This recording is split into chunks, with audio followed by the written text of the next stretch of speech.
हिवाळ्याच्या दिवसात गावाकडे आणि खास करून शेतावर केली जाणारी आणखीन एक भाजी म्हणजे महादा अर्थात शेंगदाण्याची भाजी।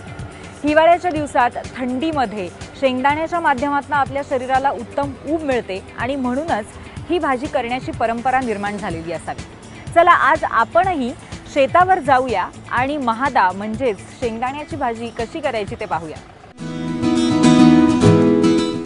घे भरारीमध्ये आतापर्यंत आपण खूप वेगवेगळ्या प्रकारच्या रेसिपीज बघितल्या आहेत, मात्र आता मी असं ठरवलेलं आहे की वेगवेगळ्या गावांमधल्या अगदी ठराविक मराठमोळ्या अस्सल गावरान जे पदार्थ असतात ते तुमच्यापर्यंत पोहोचवण्याचे। आणि त्यासाठी मी आता एका शेतात आलेली आहे। मी आहे फलटण जवळ आणि फलटण जवळच्या एका छोट्याशा गावात मी आहे। माझ्यासोबत अनिता नलावडे काकू आहेत आणि या आपल्याला इथले एक ठराविक असा जो पदार्थ इथे नेहमी केला जातो तो म्हणजे महाद्या, तो आज शिकवणार आहे।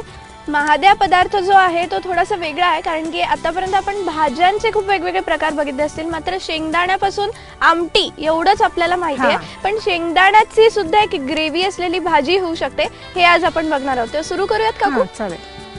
आपण सगळ्यात पहिल्यांदा बघूयात की या महाद्या बनवण्यासाठी काय काय साहित्य लागतं। शेंगदाणे, बरोबर, खोबरे, कोथिंबीर, आले, लसूण, काळे तिखट, कापलेला कांदा, मीठ आणि तिखट। पण पहिलं आधी कांदा चिरलेलाच आहे। आपण हे शेंगदाणे बारीक करून घ्यायचे। हे भाजलेले शेंगदाणे आहेत का? भाजलेले शेंगदाणे ओबड धोबड बारीक करायचे असे।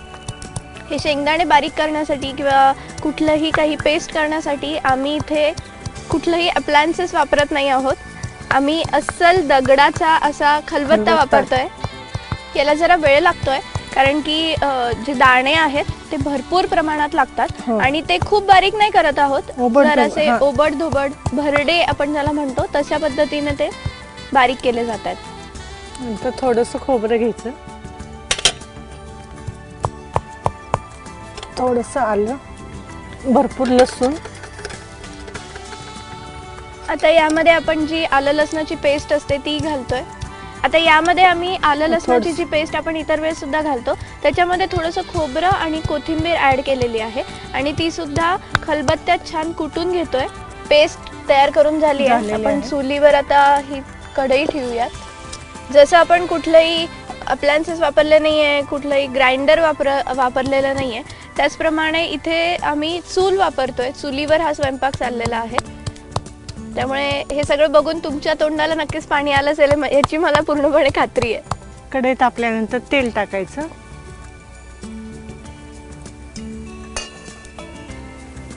खूप कॅलरी कॉन्शियस नसाल किंवा एखाद्या दिवशी वेगळी ट्रीट हवी असेल तर भरपूर तेलाचा वापर करा।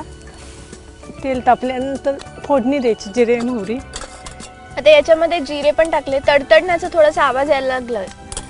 जसं लाकूड ऍड केलं मी याच्यामध्ये चुलीत तसं हे गरम झालं एकदम। याच्यामध्ये छान थोडीशी हळद घातलेली आहे, तेलातच हळद घातलेली आहे आणि यानंतर आपण जी पेस्ट तयार केलेली आहे आलं लसूण खोबरं आणि कोथिंबीर, याच्यात खोबरं आणि कोथिंबीर सुद्धा आहे, ती सुद्धा या तेलातच या फोडणीमध्ये घातलेली आहे।